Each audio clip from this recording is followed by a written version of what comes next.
O que Hiroshima, Nova York e a floresta amazônica têm em comum?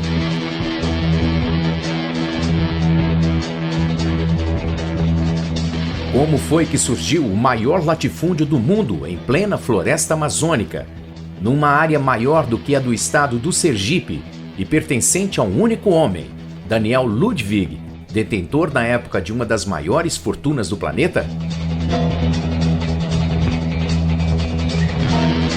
Com planos audaciosos, inclusive o de desmatar uma enorme parte da floresta nativa, esse projeto foi uma das maiores e mais agressivas intervenções do homem moderno sobre a natureza e reflete, de maneira exemplar, o contexto histórico e político em que surgiu.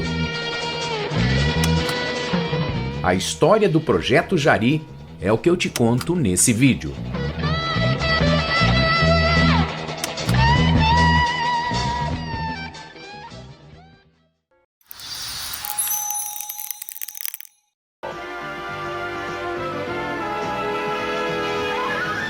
Tudo começou em 1899, nas densas selvas da Amazônia Oriental brasileira, quando um jovem cearense chamado José Júlio de Andrade, aos seus 18 anos, iniciou uma jornada como comerciante ambulante nas margens do rio Jari, conhecidas por suas riquezas em castanhais e seringais. 10 anos se passaram e José Júlio já havia se tornado o homem mais rico da região. Ele extraiu borracha e castanhas, criou gado e comercializou uma variedade de produtos, incluindo ervas medicinais, óleos de andiroba e copaíba, sementes aromatizadas e peles de animais silvestres. Sua visão empreendedora levou-o a possuir 25 mil cabeças de gado e a exportar castanhas para a Europa, principalmente para a Alemanha. Em 1948, aos 70 anos, o coronel José Júlio vendeu seus negócios para empresários portugueses e brasileiros, que formaram a Jari Indústria e Comércio. A empresa expandiu suas operações, envolvendo-se na exportação de madeiras nobres e no comércio de mercadorias diversas ao longo dos rios da região.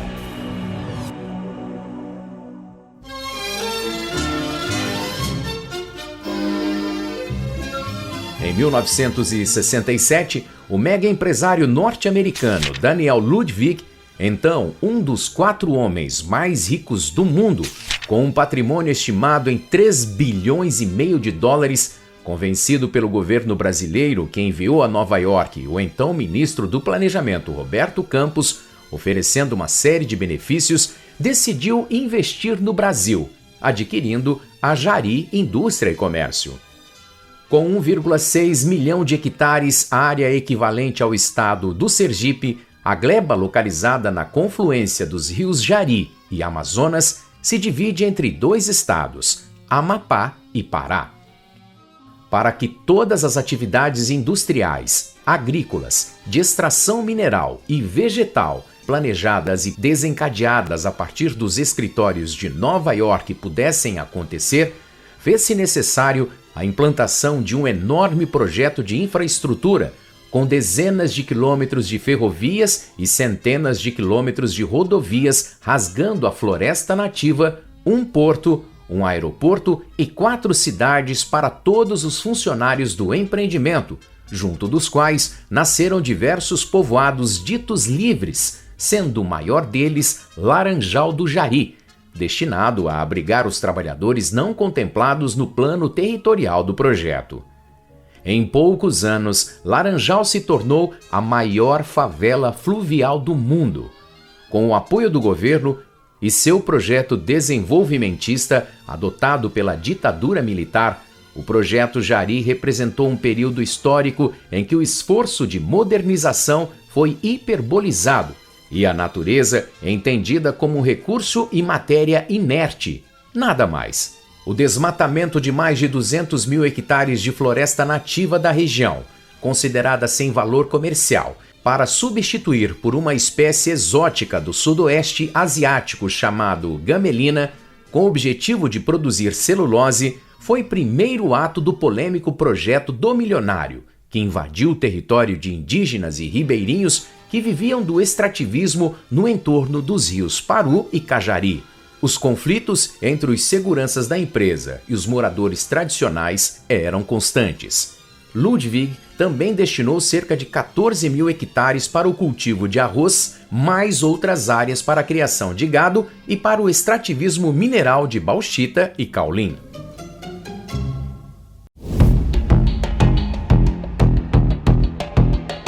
Tudo parecia ir bem, mas logo os primeiros problemas começaram a surgir. O primeiro de uma série de erros que viriam a ocorrer ao longo do projeto foi que o desmatamento realizado pelos tratores arrancavam as raízes e prejudicavam o solo da região. A solução encontrada foi trocar os tratores por motosserras em um processo mais caro e demorado. Para complicar ainda mais, a gamelina não se adaptou ao solo amazônico e se mostrou um grande fracasso. As árvores cresciam pouco e mal, eram finas e pequenas demais para os imensos tratores que foram comprados para manipulá-las, sendo que as que vingavam eram atacadas por fungos. Para corrigir o erro, os engenheiros de Ludwig precisaram substituir a gamelina por eucaliptos e pinos, atrasando ainda mais o andamento do projeto. A fase seguinte foi ainda mais desafiadora. Depois de plantar e colher todo o eucalipto e o pinus, agora era necessário uma fábrica para produzir a celulose. Mas como construir uma fábrica de celulose em plena selva amazônica sem infraestrutura e mão de obra qualificada?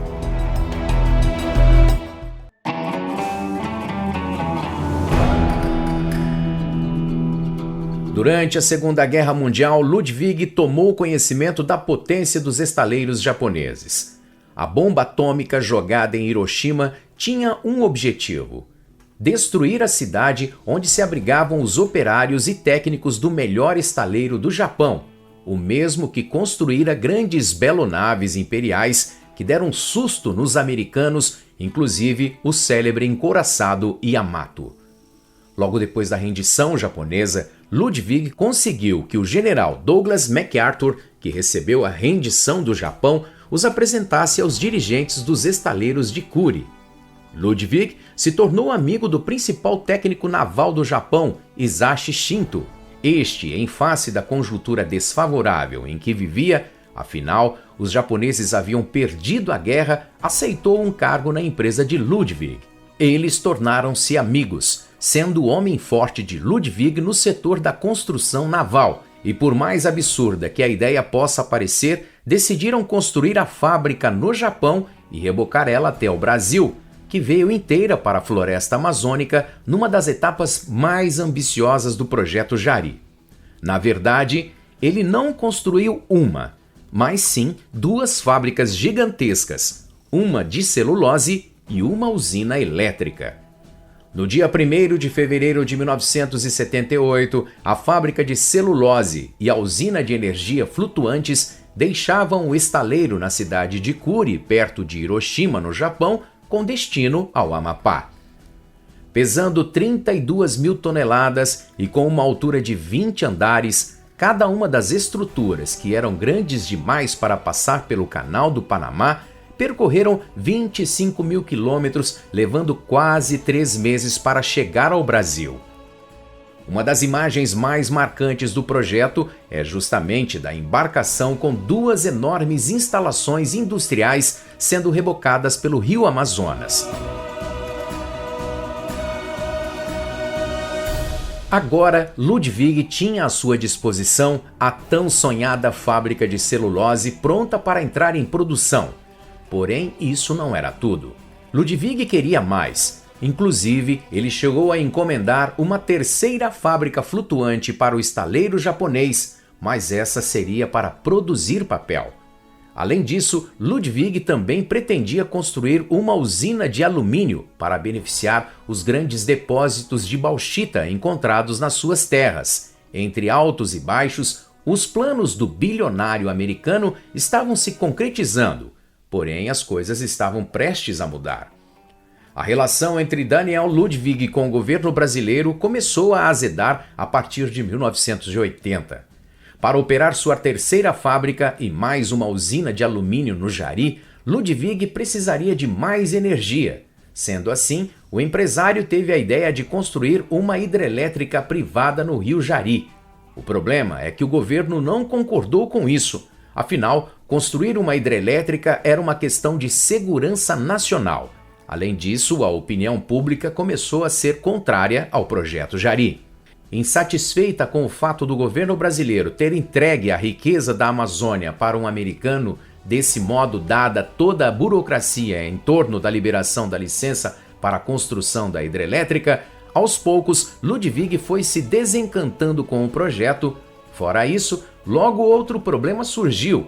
As terras em que Ludwig adquiriu não estavam devidamente regularizadas e sua propriedade passou a ser questionada no final dos anos 70. Em agosto de 1980, Ludwig escreveu uma carta ao general Golbery Couto e Silva, chefe da Casa Civil do presidente João Batista Figueiredo, afirmando que se o governo não se comprometesse a regularizar as terras do projeto, ele desistiria do negócio. Porém, o governo não aceitou os termos de Daniel Ludwig.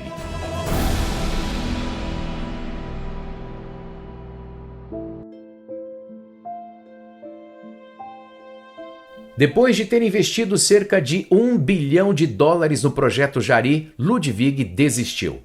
Em 1982, o então ministro do Planejamento, Delfim Neto, em uma tentativa de salvar o projeto Jari, arquitetou a venda do empreendimento para um consórcio de 23 empresários, liderado pelo lendário fundador da KM, Augusto Trajano de Azevedo Antunes. Com o suporte financeiro do BNDES e do Banco do Brasil, Azevedo Antunes liderou o conglomerado até 1992, quando passou o comando para os netos Guilherme e Mário Flerin. Mesmo sob nova direção, o Jari continuou sendo uma operação problemática. De 1982 a 1996, a empresa apresentou lucro contábil somente uma vez em 1994. Em 1996, ela suspendeu o pagamento da dívida estimada em US$ 340 milhões e começou a renegociar com os credores. Mas em dezembro de 1999, Guilherme e Mário Flerin também jogaram a toalha e venderam o empreendimento pelo valor simbólico de R$ 1 para o Grupo Orsa, que assumiu a dívida do complexo. Atualmente, o Grupo Orsa continua como o dono do projeto Jari, que passou a se chamar Jari Celulose. Desde então, a companhia continua enfrentando um cenário desafiador. Entre 2013 e 2014, a empresa fez a conversão da sua fábrica, originalmente de celulose de eucalipto, para celulose solúvel. Os resultados, porém, ficaram abaixo do esperado. E em julho de 2019, com uma dívida de R$ 1,75 bilhão, a Jari Celulose entrou com um pedido de recuperação judicial. Atualmente, a maior parte da população de Monte Dourado, a cidade que foi construída por Ludwig para abrigar seus funcionários, depende da operação do Jari. Daniel Ludwig morreu em 1992 aos 95 anos. Ele doou toda a sua fortuna para a fundação, o Instituto Ludwig de Pesquisa sobre o Câncer, em Zurique, na Suíça.